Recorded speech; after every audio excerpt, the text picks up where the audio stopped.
Episode 64 of ReZero. Hopefully, the clash between Mr. Wilhelm and Theresia will occur this episode. It's been hinted and, kind of left on a cliffhanger of it potentially happening like 5 times now. So you'd like to hope it happens this time and they don't continuously do it.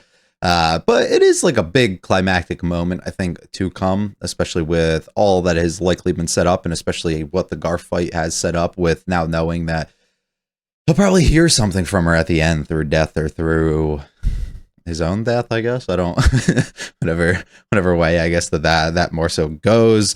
But you would be led to believe he's able to come through and full complete here. Learn a little bit, maybe flesh out their story more than the hints and stuff that we were given, provide some more context, and maybe showcase a little bit of what occurred in the battle and what her maybe remaining and final thoughts were prior to her defeat from the White Whale. Probably a lot more than I'm missing and not really remembering. You're picking up on here, so it is what it is. I would like to say now I am a little short on time here, so the discussion after the episode might look very different. Like it might be at like very late at night. I might just do the reaction here, think about it for a while, and then come back tonight. But I know that I have plenty of time to not have to worry about getting cut off at all, but we'll see. We'll take it. If I think I have enough time, we'll just start talking, and if I have to cut myself off at a certain point, we'll cut ourselves off at a certain point. I don't think I have too much more really to say. I just kind of want to get into this and see where we head in regards to this. I would assume this is the sole focus of the episode. Would make the most sense to me, especially with where we've hinted at, and the lack of showcasing Julius and Ricardo would make me also believe we're not headed over there at all. So we'll see. Maybe Felt comes back though, and we get a little bit of one of the gluttonies. I hope you guys do enjoy though. If you like it all, like and subscribe. Not to my Felt free too. Stick around for the discussion. Let me know in the comments with this bit of series we go in with episode 64 of ReZero. 一目惚れだったんです。なんて知ったら、あなたはどのくらい驚いてくれましたか? Very, actually. Because the initial interactions we see aren't ideal. おいでおいで。 Just the original meeting we've seen. ねえ。花は好き? Strong theme throughout this still, I'd assume.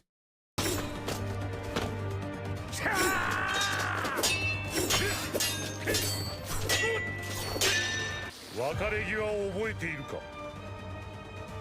大征伐の折、お前は止める私を振りほどいて、方に言えない傷を刻んだ。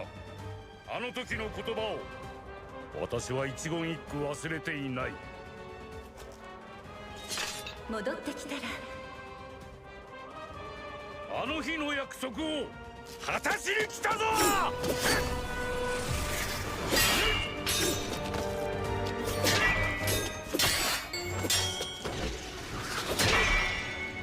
Fun.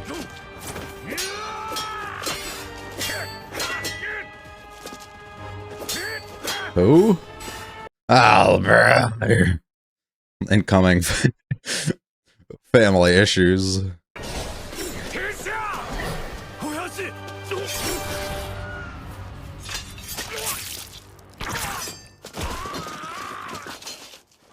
What the fuck, bro? You just kept your mouth closed?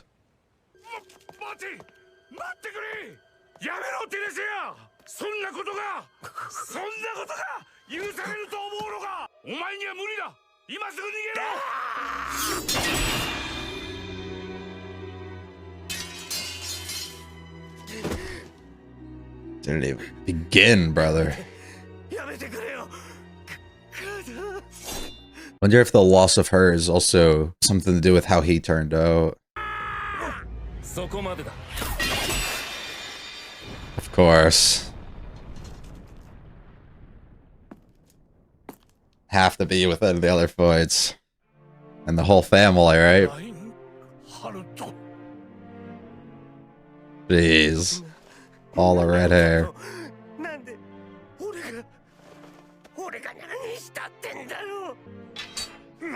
死者は動かない。死者にその先はない。 Are you gonna actually be able to?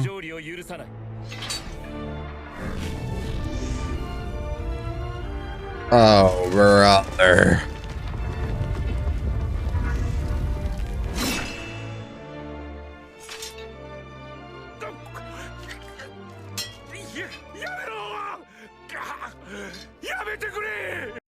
He tried his hardest for him to not find out, too.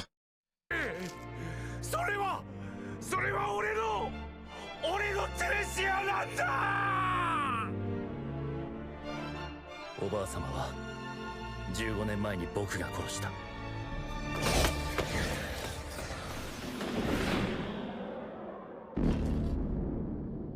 ここにいるのはただの偽物だ。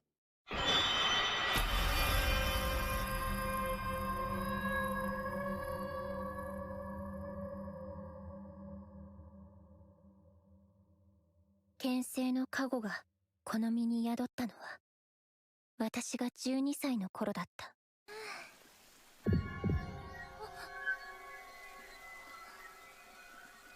So it is something you recognize instantly, too. 授かった。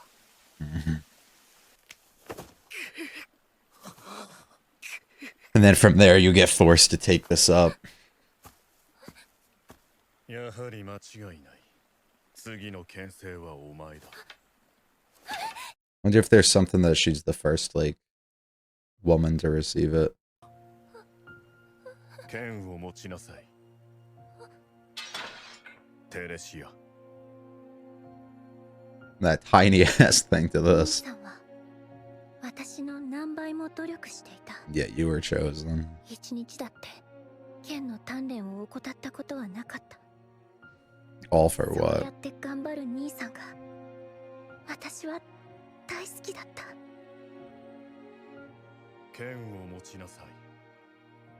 テレシア。初陣はそれから2年後、王国最大にして最悪の内戦、アジン戦争の時。テレシア、怖いのかい？お前は虫も殺せないような優しい子だったから。2年前、お前に負けて悔しかった。でも、俺はやっぱり剣が好きだったんだよ。お前が嫌だって、怖いって思うんなら、俺が守ってやる。俺は、お前の兄貴なんだから。お前が戦う必要なんて、どこにもないんだよ。ごめんなさい。ごめんなさい。その初陣で。 Assuming he passes then. 一度も振らなかった。 Oh, wow. 振ることができなかった。それどころか戦場に立つことさえも。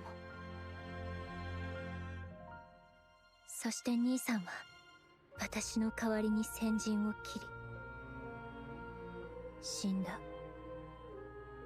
それでも私は剣聖の座から降りることは許されなかった。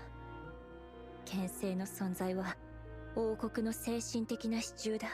If anything, it's more the reason that you have to step up now. 隠蔽され戦いは続いた。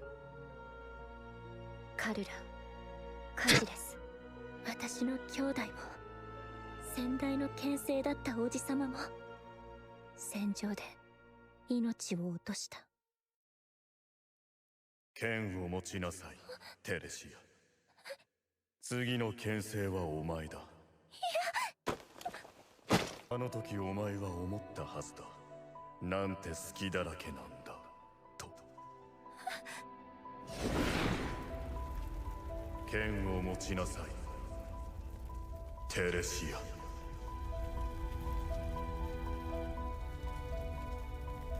What is supposed to be a blessing in a way feels anything but.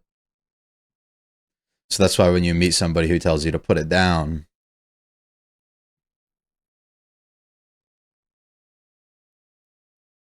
awesome.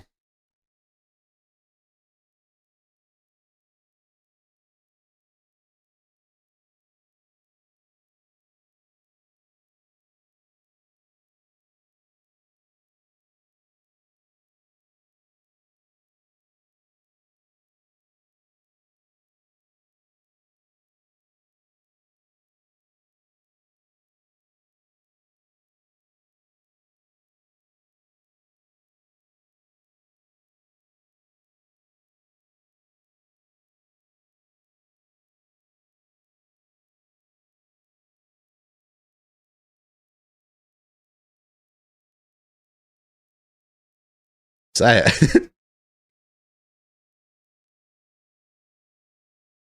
I still wonder. He definitely has something, huh?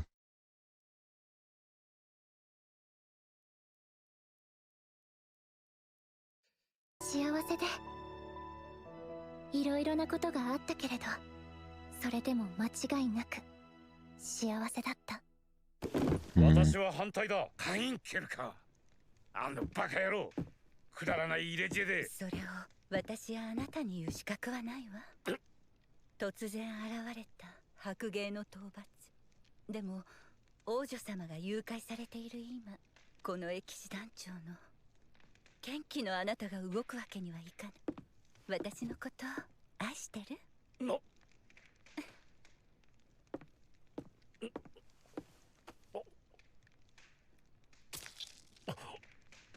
テレシア。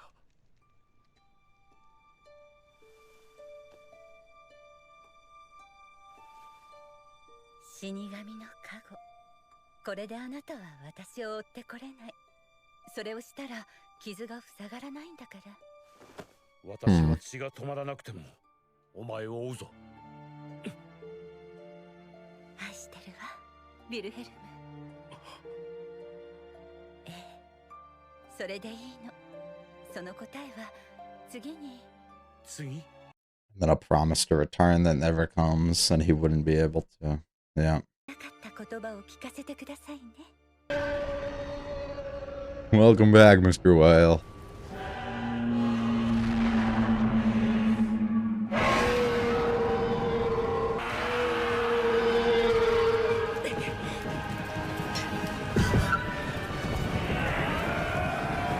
Directly in that moment, she falls back.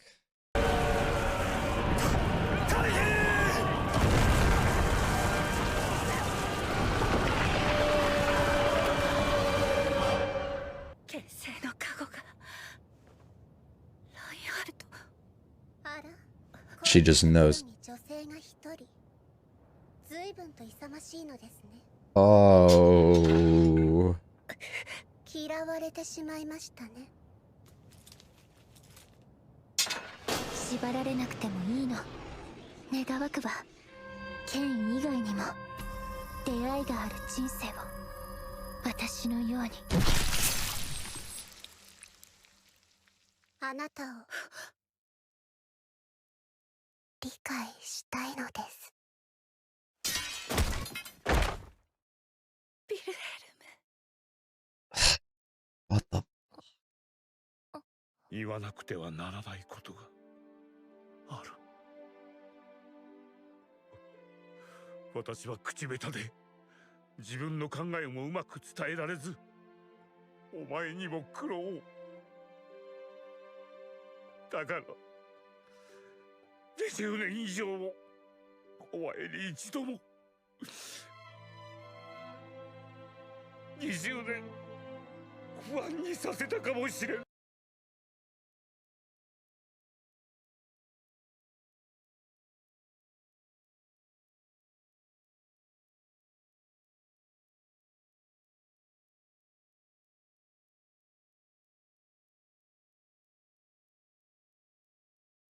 And if words can't convey it, everything else will.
これで名実ともに剣聖の座はお前のものだよ。おめでとう。先代を死なせて加護を奪った。Right, and that you're full on responsible for it. 満足か。満足だろおい。何をおっしゃられているのか意味がよくわかりません。お前が何を言ったところで俺が見たものは変わらねえ。お前がおふくろをテレシア・バン・アストレアをぶった切ったってのは事実だ。公表するぞ。世間に言いふらして誰もお前を剣聖だなんて認めないようにしてやる。何のかんの言ってお前は剣聖って名誉が手放せねえだろうが、肉親を切り殺しておいて剣聖王国の剣笑わせるなこの人殺しが。副団長、何度おっしゃられても意味がわかりません。勘違いです。今の敵は秘術によって動かされていただけのBeing able to see the difference and you can't. おばあ様であったはずがありません。じゃ最後のあれはなんだ。俺はお前を恨めしそうに睨んであれがおふくろで母上でないな。もうやめろハインケル。いいのかよこいつは。やめろやめろハインケル。やめろラインハルト。はい。祖母をテレシアを切ったことを後悔しているか。いいえ、僕は正しいことをした。そのことを悔やんだりはしない。そうだな。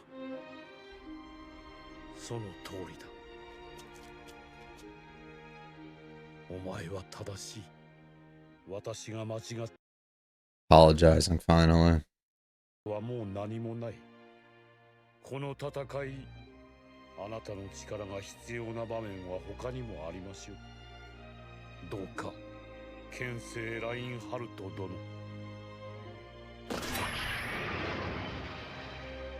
なんだよなんだよなんだくそなんだよくそどいつもこいつも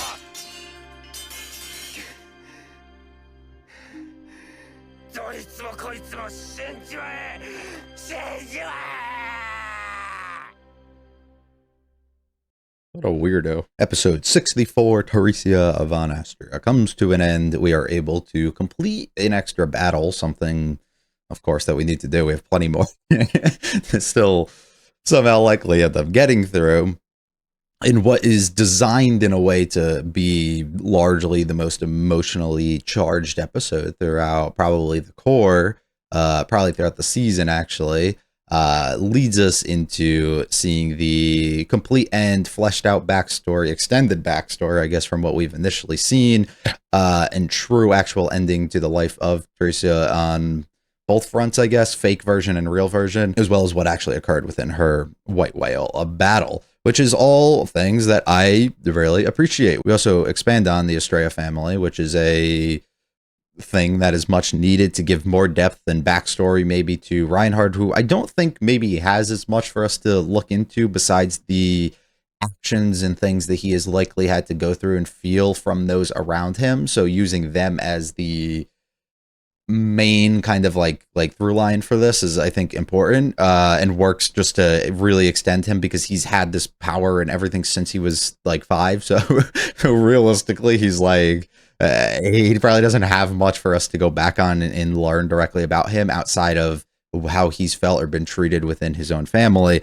But expanding on Heinkel, I think, a lot too. We get to see a little bit with Wilhelm, but I don't know if we necessarily learn too much about him either. I think Heinkel's the intriguing one for me throughout this, because even I don't like the way that he's portrayed or even reacts, I guess, towards the back end. It all almost feels so much more understandable when you get to see what he likely had to do with the passing of his wife or significant other at the time. Probably the forcing of his mom to go into battle, who ends up losing her life then, and then trying to put the blame on somebody besides himself, likely, hence why he's so, against Reinhard and hates on him so much, and also hates on his dad for not being there, trying to find all these other options and ways out of giving himself the credit, I guess, for being the one responsible for nudging her in the direction of what actually ends up occurring. There's a lot of like inner turmoil and everything, of course, within the family. And that was a large thing I talked about within episode 1 of things that were being set up between different relationships and family dynamics and stuff. And well, I think within the season as a whole, they haven't really followed through as strong as I think I would have liked in regards to that. I think even just because on like the Garf end, we got like a little bit of one moment in one episode with it. And that was really where we kind of stopped it. I thought that it was going to be more important, I guess, going throughout this season, and it doesn't seem to have been throughout maybe like single episodes here and there.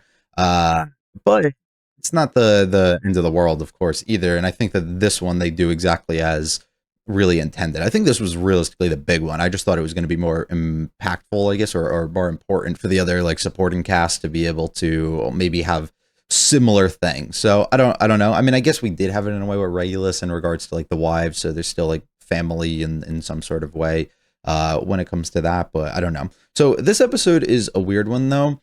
I don't know how I want to word this to not come off negative. I tend to, I guess what I'll say is I tend to appreciate things a lot more, or a lot of times can see the value in a lot of stuff within the first watch, right? But I tend to grow the appreciation and the emotional impact that it may potentially have on me. It doesn't seem to always happen the first time around. And even if it does, sometimes it's stronger going a little later. And what I found with recording the videos, these videos and these reactions, is I haven't been able to showcase that side as much as I think like I typically do with camera off. And I don't know if it's because of my awareness of it or if it's because of my, I just don't know what it is, need almost to feel like I have to react on things, which is why if you notice, I felt like I didn't really say anything throughout the entirety of the reaction. I felt like I was just silent. The episode did kind of fly by, to be fair, so I guess that's a good sign. But yeah, I tried to put myself in a mood where I wasn't making like stupid jokes or just like laughing at like things more than needed to or anything either, just to focus a little bit more on what's going on. And maybe allow myself to be more immersed and feel that an episode that immediately started off that it was supposed to largely become emotionally charged, that I should have maybe felt a certain sort of way. So I try to portray that in a way by limiting my own, I guess, expressions and stuff throughout. But even coming out of the episode, I can't help but feel underwhelmed by the backstory itself. It's something I recall from the first season and even on other rewatches having of loved the way that they portrayed it within the first season and thinking it was really beautiful within the White Whale battle. But coming out of this, I think I have a real strong appreciation for everything that it was trying to do, for what it set up from the beginning and what it paid itself off to at the end. And I really actually like a lot. Like I love a lot. I just don't know if it's a me thing or if it's a anime thing. And I would have gotten a different experience having read it. I'm just not sure. And this is the first time. There's been a lot of times where I think within this series, people have openly questioned the cuts and the things being made to certain chapters and episodes. But I never have like felt like I was missing something real strong from the novel, whether it be web or light novel, until we've gotten to this season, weirdly enough. The Regulus fight, while being able to be something that I felt I was able to understand and try and put my best foot forward to get to that point that I appreciated and really respected it, couldn't help but feel maybe a little underwhelmed by it. And once again, I'm coming out of this episode with the same feeling where I just feel as though I would have gotten the better experience having read it, which is not something I typically say because I think my experience reading stuff, whether it be, I don't really read novels ever, but manga usually, I typically get a way more memorable and emotionally impactful experience through anime because of the elevation of the soundtracks and the voice acting and the visuals and everything to go along with it.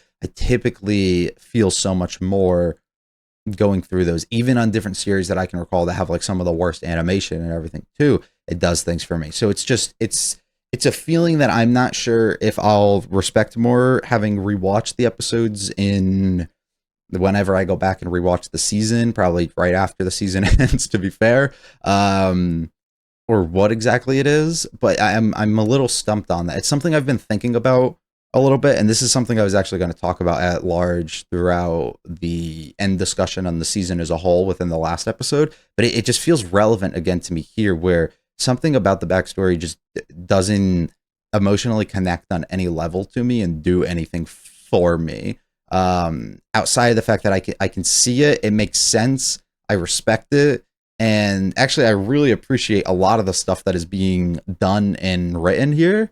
It just didn't like impact me in a way, though. That's the thing. And maybe I'm looking for something more than what is supposed to be there, right? Like maybe I'm looking for something that would like bring me to tears, or feeling like I should feel that sort of way when I shouldn't in reality, or it's okay to not, you know? So maybe I'm looking at it from a relatively weird perspective, but just typically how I felt with this series through the first 2 seasons, on a lot of these climactic moments in a way, I feel have almost felt a little underwhelming when it comes to this season. And I wonder how much of that has to do with staff changing and director change and a majority of other stuff within the production of the series. And while the production of the series has been at an all-time high throughout the entire of the season, I just wonder if those sort of artistic decisions and things that are being made through the different members kind of involved within this is something that has maybe kind of lost me along the way a little bit. So I don't know. I'm left in a weird spot. That's kind of, I think, all I have to say on that. Well, we'll skim through the episode. There is stuff I want to talk about, but I don't know if I have it formulated in my head enough that I'm capable of wording things in a proper way right now, or structuring things in a proper way. So we'll just go through this. I like starting off with this. I've talked about multiple times. We literally one frame in and I have to stop. I don't like a lot of times when we spoil what comes before what actually comes. I think it sucks in almost every scenario, and there's some really big moments in different series that people love and think those episodes are great, and I don't particularly love. Thank God I wasn't reacting to them, because they're probably some of my most disliked things. I don't love when we do this. I don't think it's very smart. I never have enjoyed that. I think that there's moments where it works really well. This is one of those moments I think works really well. It spoils a little bit of what comes to the end, but it's not the most important thing throughout the entirety of what gets shown. And visually, it doesn't spoil anything that is to come either. It doesn't spoil the big shocking moment or the big like holy fuck type of thing either. I think it's done well. It's done in taste. I have no issue with it. I actually enjoy the way that this one is done. I love how they redid this. I'm almost positive. I could be wrong. I'm pretty sure they redid this, which might be to do with the fact that the art is significantly different from how it was 10 years ago. So having to, utilize the same thing from season 1 probably may have looked a little out of place, but at the same time, maybe not, because it is a flashback, right? So maybe not. But it appears like they redid it. So I do appreciate that. Her presenting the idea and posing the question of regret towards herself for not extending the idea that she loved them at first sight is fun. It doesn't do much, I guess, for me, or on like the big picture of things, but I guess it's her sole regret in a way, and it mirrors his few regrets in life that he displayed from the beginning of the episode, beginning of the season. And it also just goes to show how much that she appreciated and loved him from the first interaction and everything that they had, despite how negatively and aggressive she ended up getting by the back end. Some fun stuff with the action. It's stronger than a lot of the stuff we get throughout the other seasons, but I can't help but feel when you're trying to be dynamic with the camera, just going 90 degrees consistently and just shifting between like a square in a way on a lot of these different angles doesn't make it feel extremely dynamic or fun. It kind of feels a little stiff when you do that. So I don't particularly love that, but it is what it is. He has a promise that he must come through and must fulfill, which we later end up getting to learn, of course, about telling her that he does love her. And I love how they do display that throughout all the other episodes and seasons of how he came to realize that he should have been more vocal about that stuff at some point within his life. And it took, unfortunately, this happening for him to realize that, being able to even extend it towards Subaru and others when talking about how much he did love her, although he did struggle to say it directly to her. You know, it's like the family stuff where there's sometimes families and people who struggle to express their love. A lot of times it's like a fatherly thing, I feel like, express their love directly to the person that they do love and vocalize that. But usually, like, you know, so it's really beautiful, I think, like towards the end when she's able to directly pick up on that and let him know, like, I know, like, it's okay. Don't don't stress it too hard. You know, I get it, but it would have been nice every once in a while, but it's all good. Heinkel coming in, of course, saying something and just fucking causing his dad to get stabbed in the leg is fucking insane. Like, unbelievable. We'll talk about him more when he pops back up towards the end throughout his tantrum, but he being here is just a mess. He's just kind of, I think he's like part of the thing that ruins what makes it so emotional for me. It's just the way that he's portrayed and displayed here is not my favorite, although like I can understand it and I think I know where we're kind of headed with it, or what was like intended behind it. I don't know. I think it works as well just having all the family members here, of course, having the 3 different generations, but at the same time he just like his attitude towards it and what he gives me on screen just doesn't do it in a way for me. This is like heartbreaking. This is like the most emotional fucking thing that I feel throughout it. Just I'm trying to get to her and fucking basically like crying while he's at it and screaming for him to stop and screaming for her to look towards him and not do anything while he literally can't walk. Till Reinhardt has to show up. This works perfectly. I talked about how he needs to come into some other fights. This is the perfect scenario for him to show up. Whether he shows up to the other ones remains to be seen. But this is the perfect one, of course, for him to be at first. Big ol' family reunion, not the type that you necessarily want. The sword pool is thematically a really great thing, and I think really represents the type of character and person that one must go up against to be able to pull this from, and how difficult it would likely end up being to pull this directly on, you know, a family member as well, in the heated emotions and stuff that you just literally self-inserted yourself in.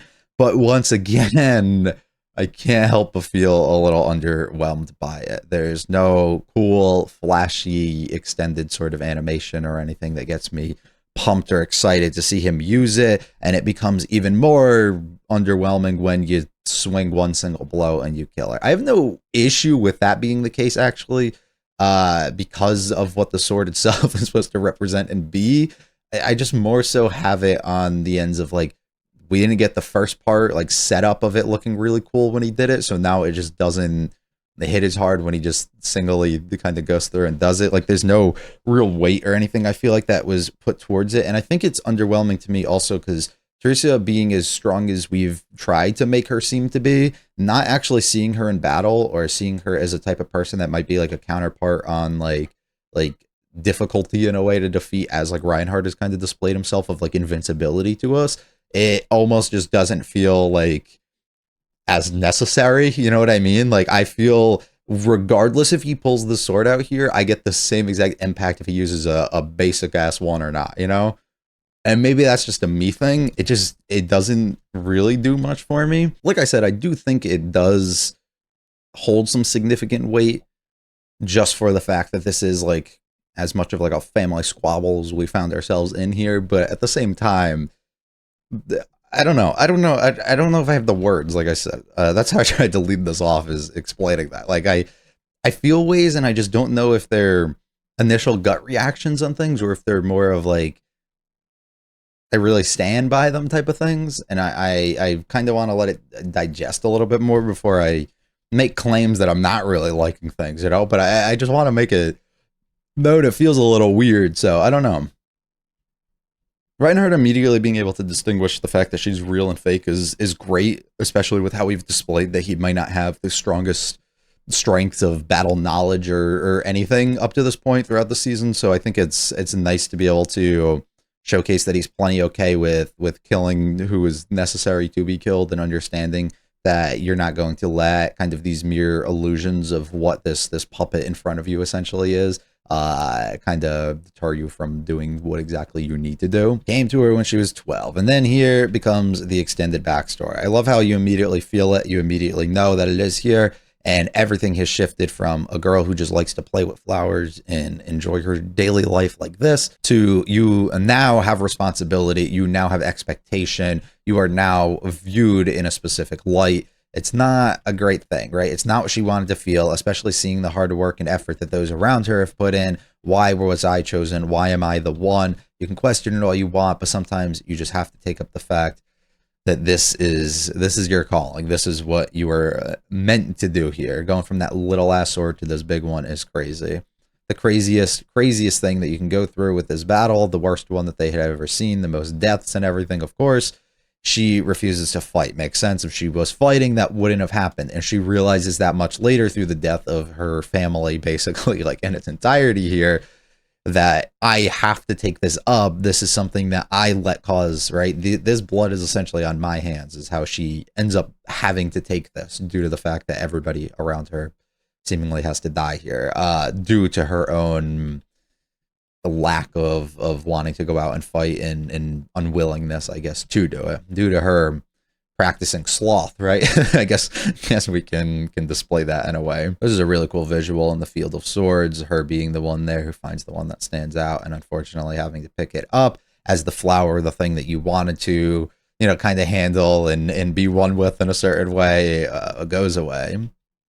The haunting memories of those around you, those dead, those swords, the people who wield them, telling you to pick it up and fight your battle. And is a beautiful transition. I actually really like this, of going directly from here to here to showcase that I didn't want to do this. I was essentially forced to do this. Everybody told me to pick it up. So then when I met the one person who told me to put it down, who told me that I don't need to wield this, of course, that love at first sight means so much more. And then we build up the, you wouldn't tell me you loved me. Even through all the things that we went through, even through having a child of our own, even through aging, she aged real well. He did not. I wonder if that also is some sort of thing in regards to, because we've seen Heinkel aged not too great either, in regards to having this blessing here, if this is like a thing that like they just don't age in a certain sort of way. Because my understanding also for her being in the puppet form and looking the way that she did is it just took you back to like when you're at your peak or your strongest,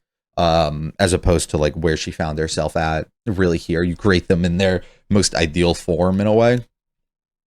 We get to see a little bit on Heinkel, who I will talk about, I guess, a little bit here. I wanted to save it till later with his little outburst, but realistically, I think what we're seeing is a person who has been completely broken, who probably was in a really good spot in life at some point and looks to see what they're showing us here, has a son who he literally wants nothing to do with, probably after the death of his wife, who then we end up seeing Theresia pass through, and then Reinhard gets granted this blessing, which of course he's going to blame him now even more for the death of it, and then blames his dad even more for the things that have happened, all because he told her to go. So he's trying to shift the blame and put it on other people through denial that he was actually the one who partially finds it. Not, I don't even blame him, right? Because realistically she probably would have wanted to do this, or probably would have done it anyways, but more on the ends of, I consistently told her to go do this. I consistently was like, yo, this is your calling. You need to do this. So now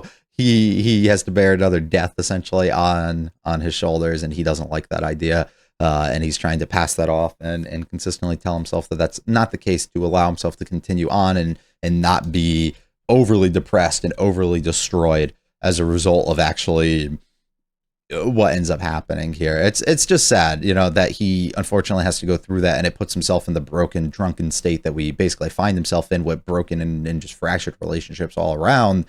I think we'll probably expand on him a little bit more, get a little bit more, and understand to maybe have a redemption at some point. And even if not a redemption, just maybe explain that to us in a way. And even if it doesn't, I think we get enough of it here to largely understand that. Here becomes what she ends up telling him. I don't understand this, that what happens with his wound and everything not healing if he follows her. Like, how the fuck does that work? But I don't fully get that, but okay. But she decides to go, and we make a promise that even though I know you love me, you have to tell me basically when I come back. But look who doesn't come back. We learn a lot here. Basically, this happens before like her last moment or anything. She didn't even really get a chance to fight. It basically leaves her and chooses Reinhard, and then he is not even, I mean, I wasn't blaming him personally for that to happen anyways, for her death, but finding out that her death wasn't even caused by the whale. It explains reasons for why her memories are still within everybody and they still see her. But instead, look who decides to fucking show up. This is the last person I was expecting to show up. Actually insane. Pandora seemingly has an idea that you don't need to be tied down, and putting down the sword will allow you to experience many more encounters and basically have a more fulfilled life. So we're going to allow that to happen, but you charge her, so she has to kill you. I think what we're getting at, unless it's trying to explain that, no, because I was going to say, unless it's like something where somehow she's the one who did something with the corpse manipulation, but that wouldn't make sense because her putting down the sword is not what happened. She's still wielding it by being a member of the witch's cult here, so that doesn't seemingly make much sense. She says, as I did. I don't know if she's saying that she was like somebody within this family or within something that held like a great sword within the universe or something, and she put it down to ultimately find her calling and her purpose, and it allowed her to become exactly who she is now, but who she was to actually wield it then, or if she's just explaining it in like I kind of gave up some stuff and I put myself in the position to become who I am now, but now passing that and pushing that onto everybody in a way too, just to be more like you, is a little bit weird. Why she showed up here, why she was overlooking it, why she wants these things for her. I have so many concerns and questions that I don't get. I want to understand you, and then just kills her. I don't, she's such a mystery and she's so intriguing because of that, but it just, we don't know anything, like anything about her. So I don't even begin to have ideas, but she seemingly is always around, can appear wherever she wants, and is always watching the very like impactful and significant moments. I do wonder if it's something in regards to like she does have something to do with this family line and this bloodline, even though she doesn't look anything similar to them. I have no idea. And finally, able to fully convey this, the fact that she's aware that he loves her, and the fact that he truly is aware that he loves her also, through all the actions and through everything in regards to him. We absolutely get it. And once again, grateful for everything, grateful and understands you guys will be fine, but still wishes that she learned, or let you learn, this one last thing. And here we go. We end things here. Reinhard being able to display a level of maturity that Heinkel can't. Reinhard also being able to, unfortunately, being put in this awful situation of where his family scenario lies. And I think the worst part and the most heartbreaking thing about all of it too is Wilhelm's acceptance that Reinhard did nothing wrong and that what he did was correct, but actually seeing him kill his wife right in front of him in a way, even though it's not actually her, is still something that causes a lot on his heart and makes it difficult for him to fully accept. So of course, after he ends up getting this answer, what did he say? Right. Calls him by his actual name and tells him to go help and go do the things that he does, not really referring to him as a grandson or anything still yet, not being at that point with their relationship. Maybe they can get to that at some point, but this definitely doesn't do anything to bring them closer in a way. It makes it even harder for him to kind of bear the fact that, like, I've been putting this on you, but now I regret it because it's not necessarily your fault, but now I saw you actually do it in front of me and I wasn't the one who was able to take that on and do it the way that I wanted to.